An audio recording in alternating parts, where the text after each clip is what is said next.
You felt it today. That restless, hollow pull when nothing demands your attention.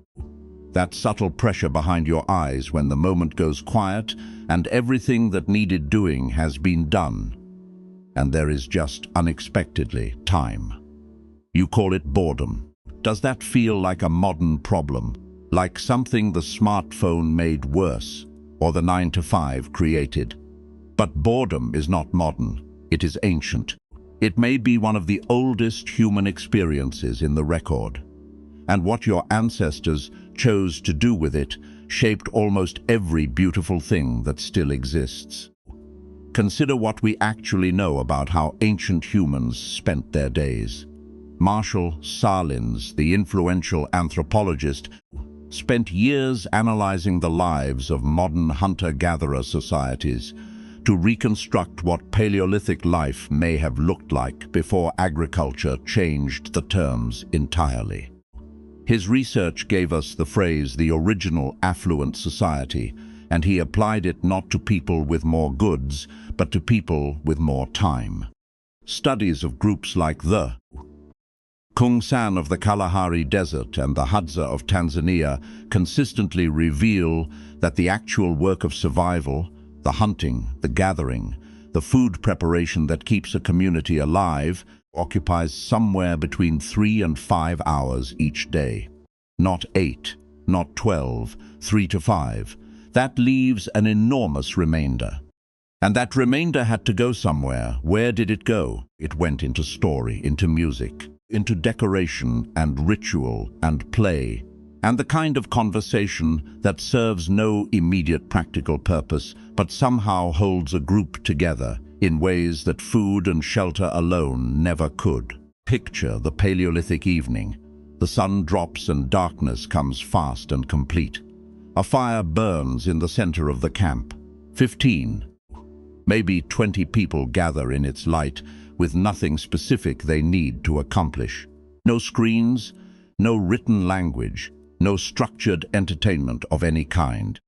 Just fire and people and the wide, quiet dark stretching out on every side. Hours that have nowhere to be. What do you think happened next? Robin Dunbar, evolutionary psychologist at Oxford, spent decades trying to answer exactly that. His research on social bonding across primate species led him to a striking conclusion about why humans talk the way they do. The majority of human conversation across virtually every culture he studied is social gossip. Not practical information, not logistics.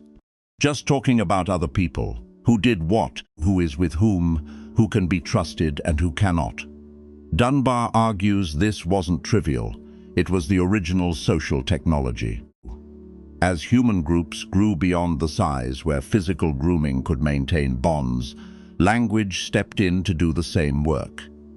The evening fire was not just warmth, it was infrastructure. Everyone sitting around it had a role. Who showed up? But words were not the only answer to the open hours. Music was another, and music came early. The oldest instruments yet discovered are roughly 60,000 years old, carved from the hollow bones of birds and the ivory of mammoths. Nicholas Conard at the University of Tübingen was part of the team that recovered several of them from Hohler and Geisenklosterer caves in what is now southern Germany. What struck Conard was not just their age, but their refinement. These were not first attempts. They were already elegant, already expressive, already shaped toward beauty. How far back does the music actually go?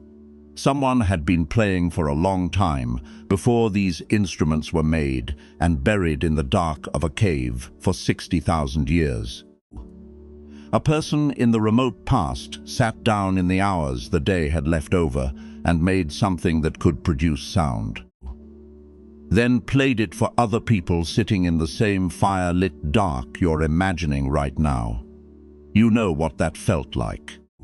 You know the particular way a piece of music finds you when you weren't looking and something in your chest tightens without permission. Where does that come from? That response isn't cultural, it isn't learned. It is ancient wiring responding to exactly what it was built to respond to, and it was happening around fires that burned before any city existed. Play was another form the free hours took.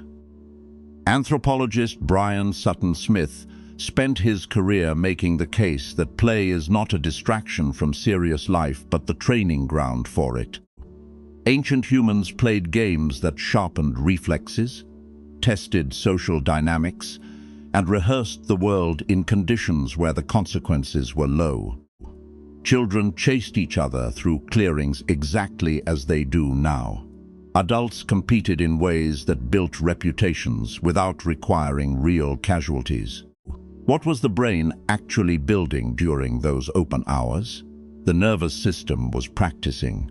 It was using unoccupied time to run simulations to build faster what it would need when the stakes were real.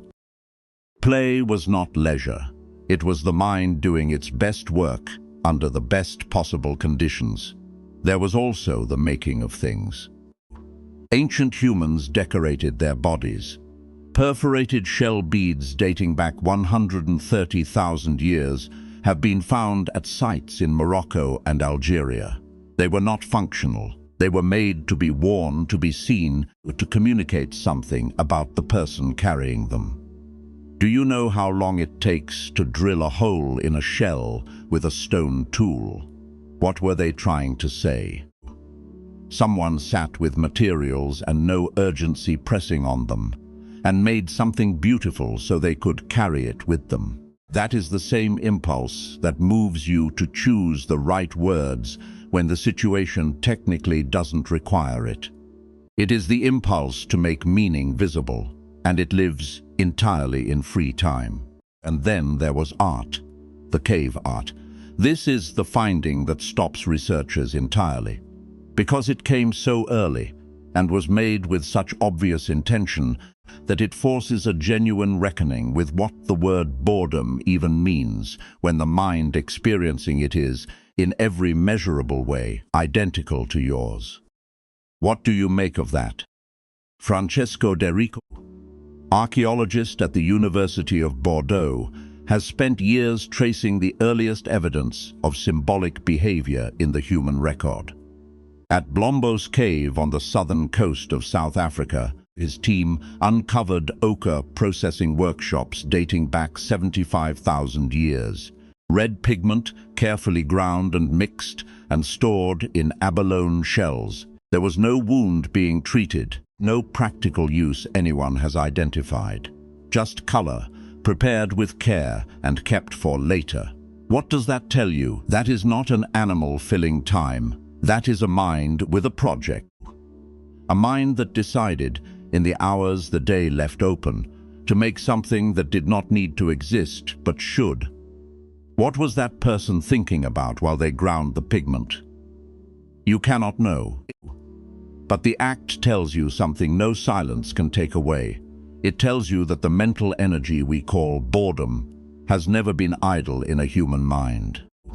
It has always been the pressure under which the imagination begins building things it cannot yet see. Stephen Mithun, in his work on the prehistory of the mind, proposed that what separates modern human cognition from earlier forms is a kind of cognitive fluidity, a permeability between mental systems that once operated in isolation. The social mind and the technical mind and the natural history mind began talking to each other. When they crossed, metaphor appeared, art appeared. The red deer painted on a stone wall not because it needed to be there, but because the mind found a connection it could not leave alone. In Mithun's reading, unstructured time, the kind where nothing presses and nothing demands, is precisely the condition under which that fluidity operates. The walls between systems drop. What does a mind make when there is nothing urgent pressing on it? It makes combinations it would never produce under pressure. And sometimes what it makes reshapes everything. Do you already know this feeling?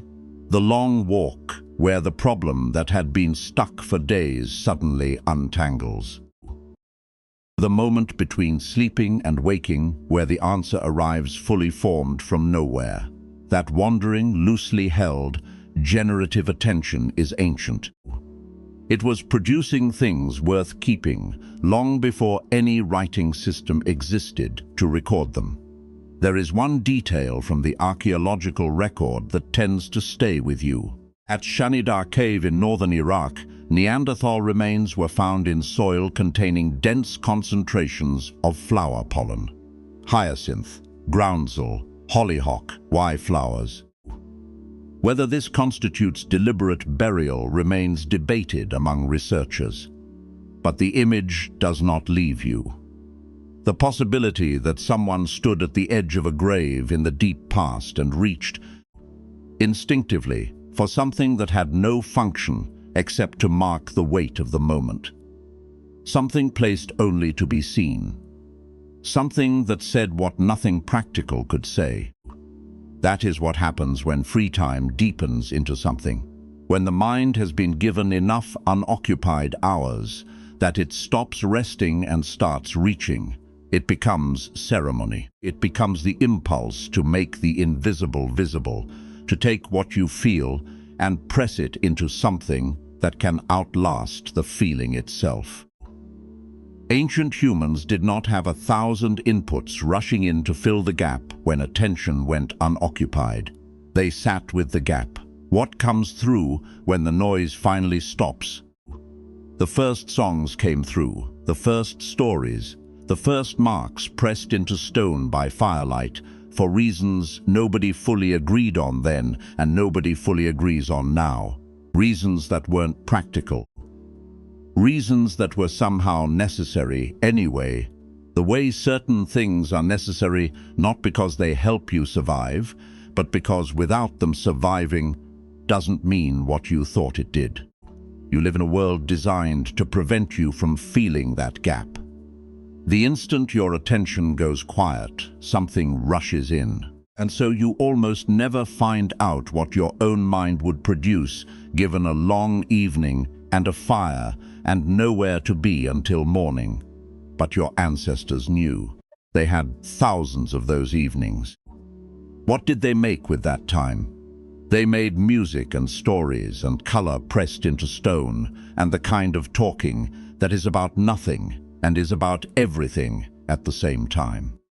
They made the only things a human mind produces when it finally stops being useful and starts, instead, being free. You felt that restless, hollow pull today. Your ancestors felt it too.